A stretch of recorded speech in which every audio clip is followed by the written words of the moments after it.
Coming up on Nebraska Stories, restoring Nebraska's Pine Ridge Paradise, the family behind Team Armstrong, the life and times of a notorious Sandhills outlaw, and the two lives of a small-town artist.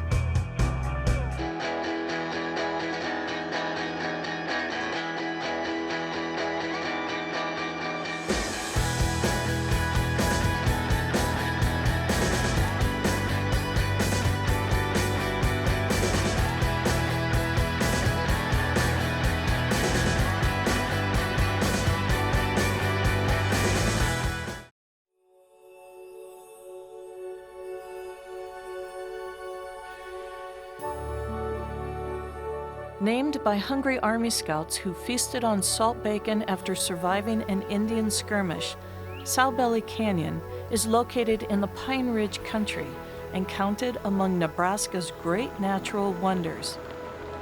A 12-mile public road winds through Salbelly Canyon, and a small park gifted by a ranching family to the village of Harrison is a favorite among locals. As scenic as it is, the canyon has suffered a number of natural disasters. A raging wildfire in 2006 burned down most of the pine trees that populated the hills. There was another fire in the area in 2012, and more recently, a devastating flood. There was a flood in the spring of 2015.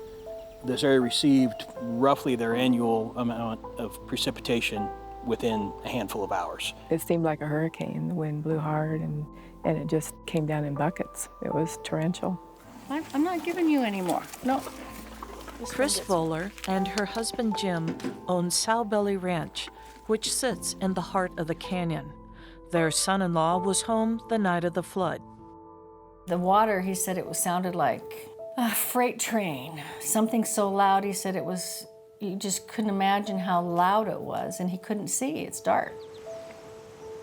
He said he decided if the water came up to this house, he was gonna go up to the top house, but it didn't get in this house. We were lucky it didn't come across the road into this place, it went down the road.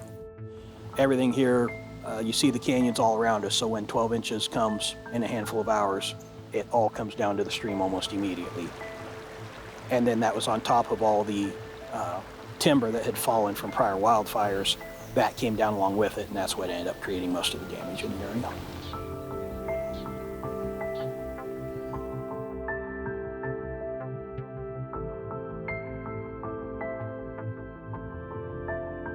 We were stuck in here, I think, 4 or 5 days. We couldn't get in and out because the roads were all gone. And the worst part was the dead trees from '06. They all washed down. They just all came down in big piles. The creek had changed. It blocked the whole creek and it was coming down towards us. There was a tremendous amount of silt and rock that was moved. The stream was widened in a lot of places. Where there used to be a bank, it was gone. It became sediment and it's somewhere downstream. After the flood, we had to close the park, and a lot of the area people used it for picnicking and family events. We had numerous weddings down there. We were afraid that maybe we wouldn't be able to bring the park back at all. The village of Harrison reached out to federal and state agencies for flood assistance. Their request for aid was met with resistance. Matt Steffel from Game and Parks got on board right away and said, we really need to get this process going. When Federal Emergency Management came into the area, their primary concern was reestablishing the developed areas of the park. I pointed out, as far as developed areas, the very unique public fishery that we have here with a very small number of miles of this type of fishery in the entire state. And we're looking at a very large stretch of some of the highest quality stuff right here. When it comes to publicly accessible cold water trout streams in Nebraska, there's less than a dozen miles of it. Salbelly Creek is among the best in the state, and it runs through Coffee Park. It's really an outstanding area. It's a cold water A stream, which is our highest quality cold water stream in Nebraska. very, very limited. And so when we have a chance to work in those and make sure they're protected, we're going to do what we can to do that. The Federal Emergency Management Agency agreed to cover 75% of the cleanup costs. The rest of the funding came from the Nebraska Emergency Management, the Village of Harrison, and the Game and Parks Commission. As far as the village is concerned, you know, there's just no way that we could afford that. 'Cause we are a small village.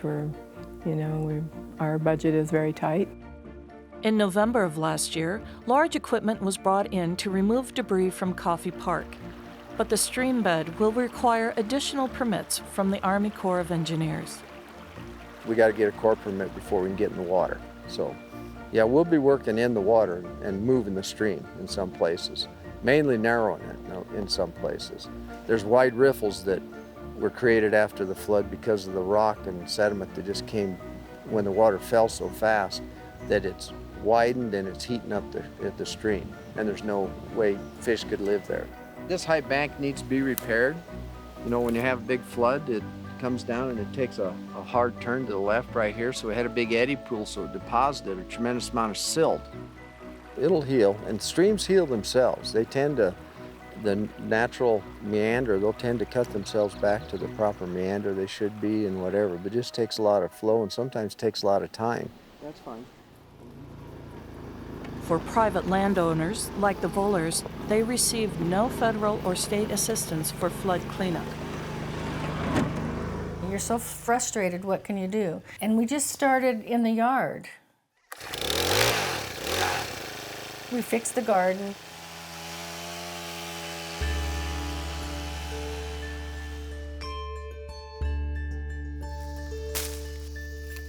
We put new fence up there. We put fence up for the horses. We still have fence down. It might take us 5 years, it might take us 10 years. The Vollers have been good stewards of their land and just recently placed a conservation easement on their 1,300-acre Sowbelly Ranch with the Nebraska Land Trust. Conservation easements are a tool where a landowner can decide to either donate or sell some of the rights that they have as a property owner, some of the options that they have on their property. I think it's probably the only ranch in Nebraska that has turkey, sheep, deer, elk, probably everything you'd want in a place. And we had a lot of friends in Cheyenne that wanted to buy 10 acres on the creek, or the 160 up top, build a house, or piecemeal it out. And I don't think that's what should happen to it. So this place can never be subdivided. It has to be sold in one piece, if it ever is sold. And it's protected forever.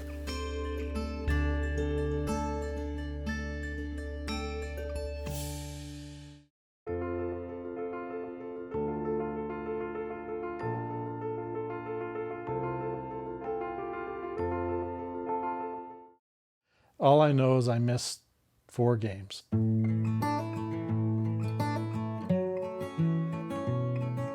Alicia Armstrong's parents attended more than 230 games while she played softball at Nebraska. Her dream to be a Husker started just 40 miles from campus in the small town of Beatrice, Nebraska. Ever since she was a little kid, she always said she was going to be a Husker. I really didn't know what sport I wanted to play in college, but I knew I wanted to play at Nebraska. And Coach Revelle called me on the phone one day, and that's when I knew that I wanted to play softball here.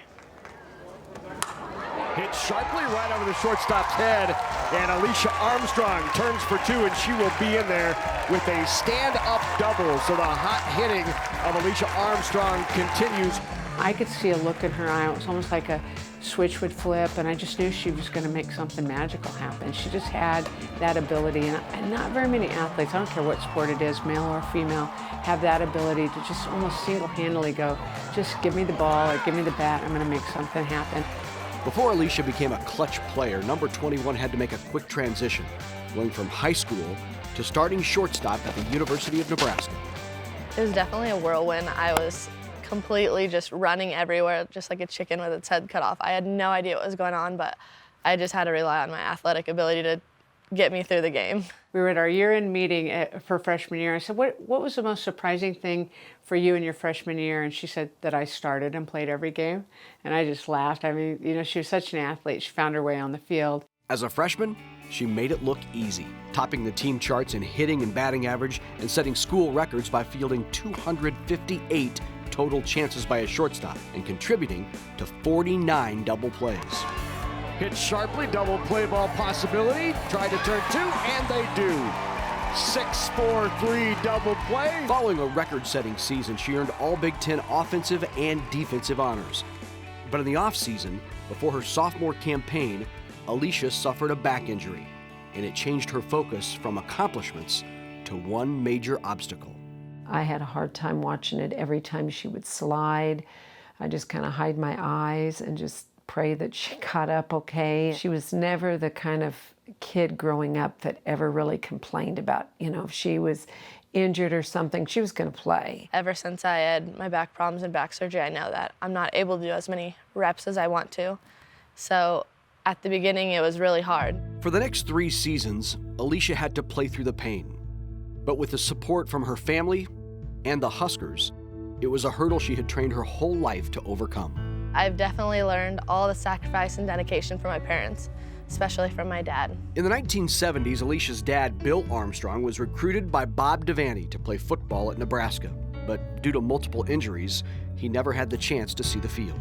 I think that's the other thing about this whole family. It goes back to Bill, you know, when he played football here, and his career was cut short because of injuries. And I think that was another motivating factor for Alicia, is that she was doing it for her dad. She wanted to finish out because he couldn't finish out with his knee injuries.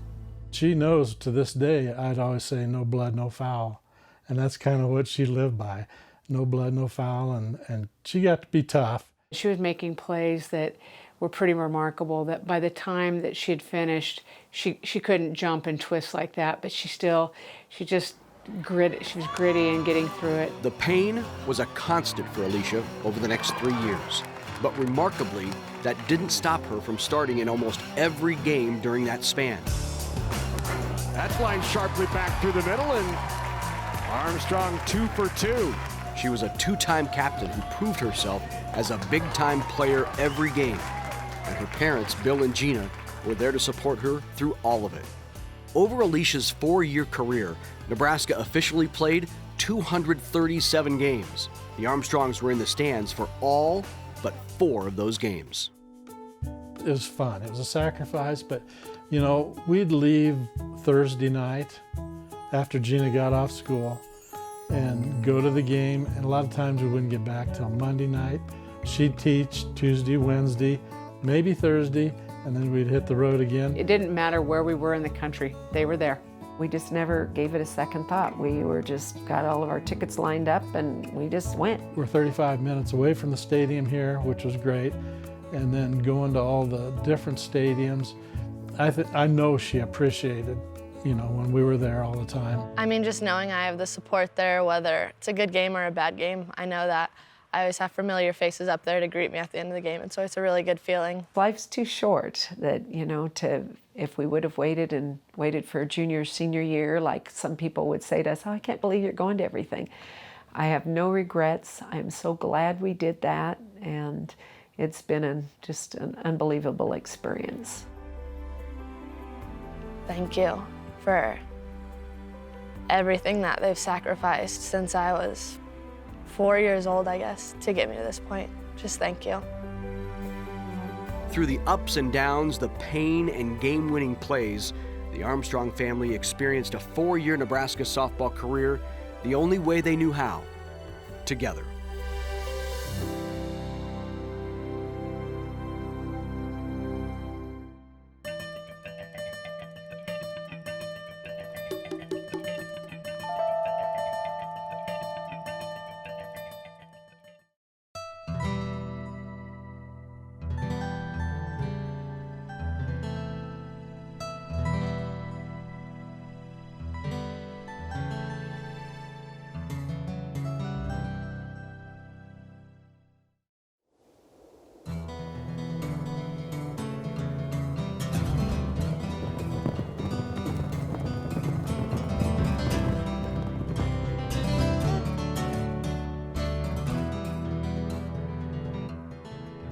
Doc was born in 1851 in Texas, and he was born James Middleton Riley. He came from Texas as nobody. He had 4 or 5 different names. The story was he got his nickname Doc because he could doctor a brand to fit anything.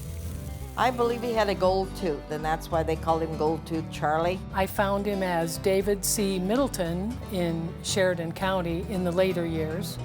He also was known as the Rob Roy of the Sandhills. He was known as the King of the Horse Thieves, the unwickedest outlaw.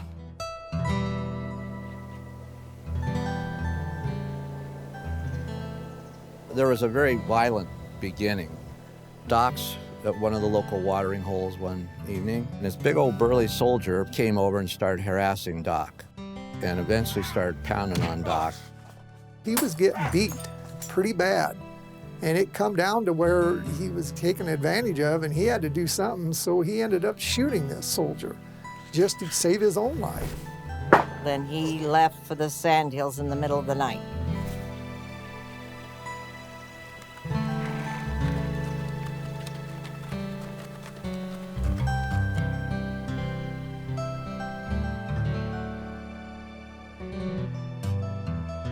All along and throughout the Sandhills are areas where Doc hung out, hid horses. Kid Wade and the Pony Boys were his underlings, so to speak. Doc Middleton's Pony Boys were the ones that helped him move his horses from one place to another. In a 2-year period, the references say that he stole anywhere from 2,000 to 3,000 head of horses. Then he would take those horses down to Kansas and sell them, steal horses in Kansas and bring them back and sell them to the local people. He would peddle them around the counties in Nebraska for not a lot of money. If he could make a little, he was happy, and it made the ranchers happy. So the people in that area weren't really against Doc and his group. They called him the local Robin Hood because he did not steal from the local people. One story is that a woman with a small child needed milk, and the next morning a fresh cow was found in her corral. I think the whole story of his whole life is cool in this country because he was like a Robin Hood. He never become hated except for by the law. The guy wasn't a bad guy, he was just trying to make a living. Back when he first started, there was basically no law. And as time went on, they needed law.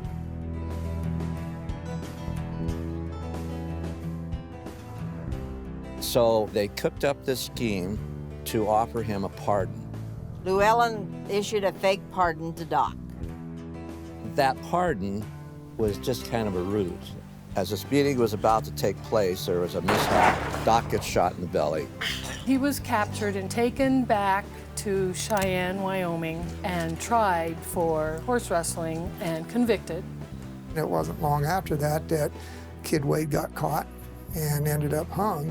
Which they did during the night, and the people that came on the railroad the next morning saw a frozen body hanging from the whistling post. Most of the outlaws either died young or they transitioned to a different way of life. He lived long enough that the transition of the horse to the railroad and then the automobile obviously was going to put him out of business.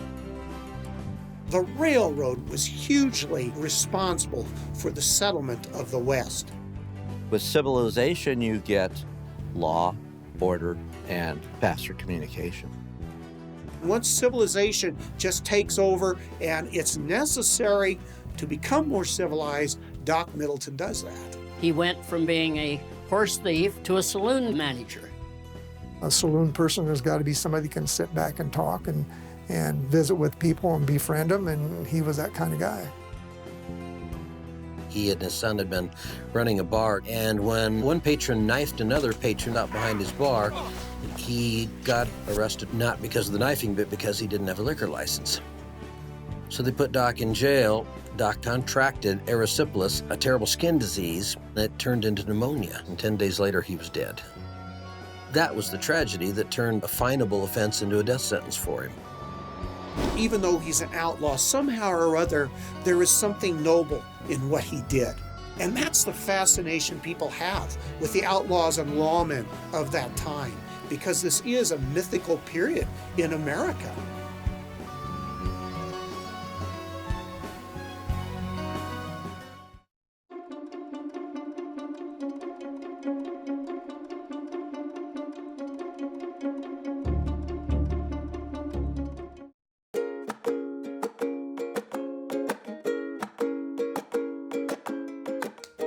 I start with boxes of bagged clay that come to me, and it's just a big lump of wet, sticky stuff. And I can make that into whatever I want to. That when I walk out in the studio, if my heart's desire is to make a bunch of mugs for the day, or if I want to make a bunch of tiles or bowls, or whatever it is, I can just sort of set my mind to it, take that lump of clay, and it can become really anything.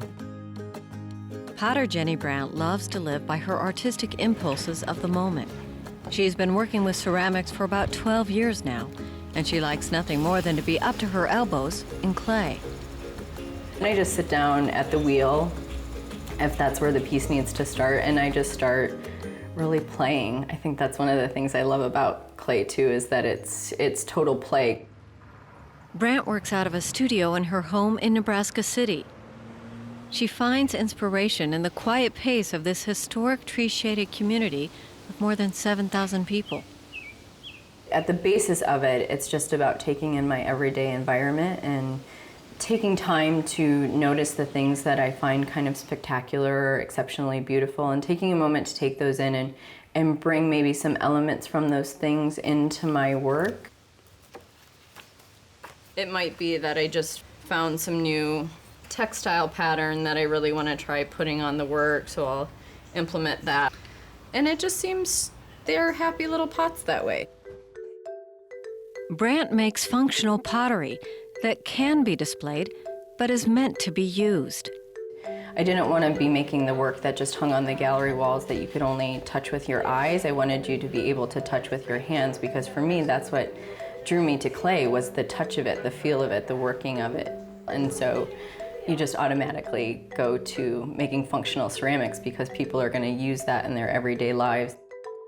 Brandt describes her own work as feminine, curvy, delicate yet practical. She wants her pieces to make even the most ordinary foods a celebration.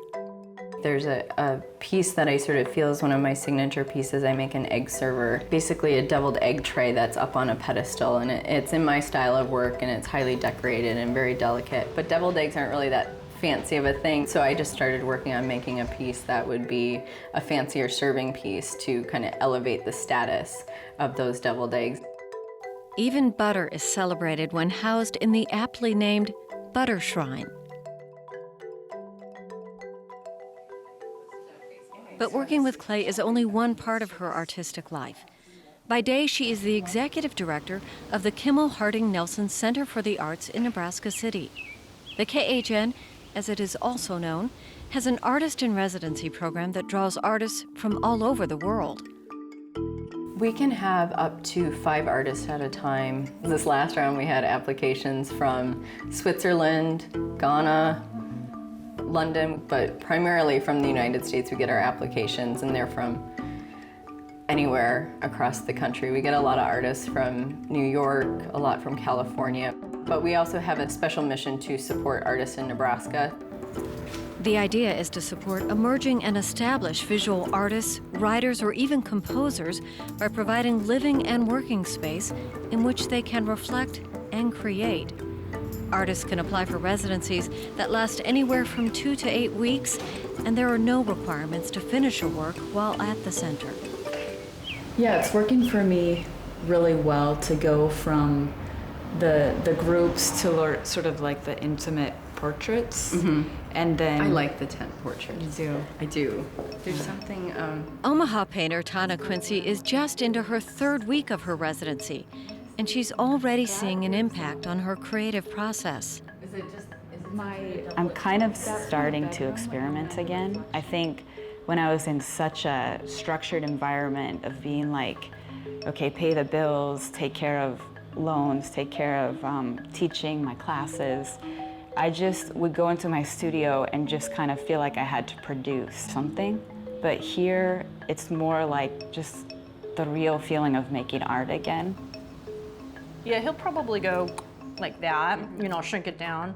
But these patterns, I think I told you, are from those Victorian Valentines. Printmaker Catherine Sheehan is making prints of endangered animals from Nebraska. She's from the Bay Area of California, but enjoys the slower pace of a small town. You know, I'm just kind of hitting my flow, and I'm feeling like I don't want to go home. You kind of hit a different kind of rhythm where you get up, you know, maybe you have your coffee, and then you come and you work in your studio. And it's amazing. It's such a treat, because it's not how I normally get to do my practice. It's the most endangered mammal in North America. Really? Yeah, it's actually. Since the program began a decade ago, nearly 400 artists have come through the center. There's a sub pump thing on the one in Studio 2.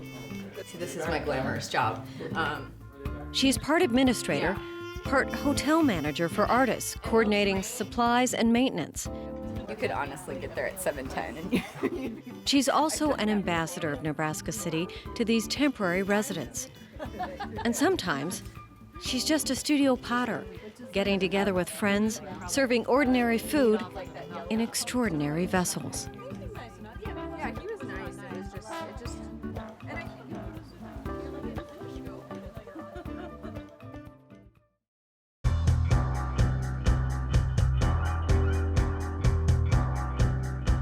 Watch our stories online at netnebraska.org/Nebraska Stories, and go to Facebook to like us and leave a comment. Join the Nebraska Stories conversation. Nebraska Stories is funded by the Margaret and Martha Thomas Foundation, the Nebraska Office of Highway Safety, the Nebraska Tourism Commission, First Nebraska Bank, and the Brownville Fine Arts Association. Sustained funding for arts coverage is provided by the H. Lee and Carol Gendler Charitable Fund.